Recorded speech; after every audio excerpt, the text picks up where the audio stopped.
The coronavirus pandemic is imperiling more than lives and livelihoods.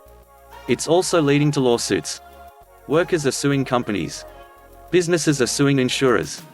Prison inmates and migrants in detention, abortion providers and gun shop owners are suing federal and state governments. Colleges, cruise lines and even China have been among the targets of lawsuits seeking damages for the COVID-19 calamity. And the nation's notoriously litigious society is just getting started. This early litigation is really, from our vantage point, the tip of the iceberg, says Harold Kim, president of the U.S. Chamber Institute for Legal Reform. The level of litigation could really go into so many different directions.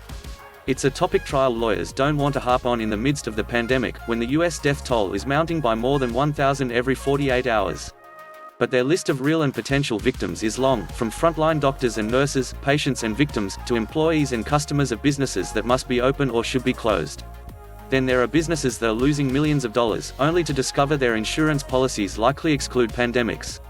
And there are insurers facing the likelihood of monumental claims that they may not be able to pay, leading to calls for a government bailout or September 11th-style victims' compensation fund. You've got the pandemic, and then you've got the government response to the pandemic with business closures and social lockdowns, says Jimi Grande, Senior Vice President of Government Affairs at the National Association of Mutual Insurance Companies. The challenge is, how much of it needs to be litigated, and how much of it is because we have a new, massive problem facing the globe that government's got to deal with.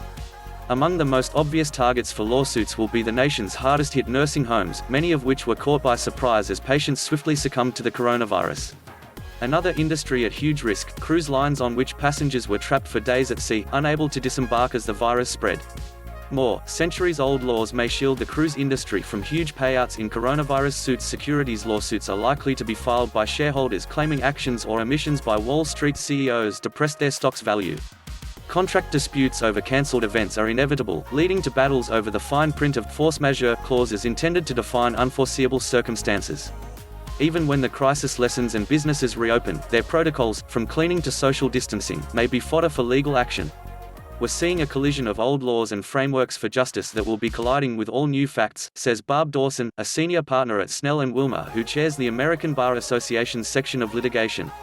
We're in an entirely new world.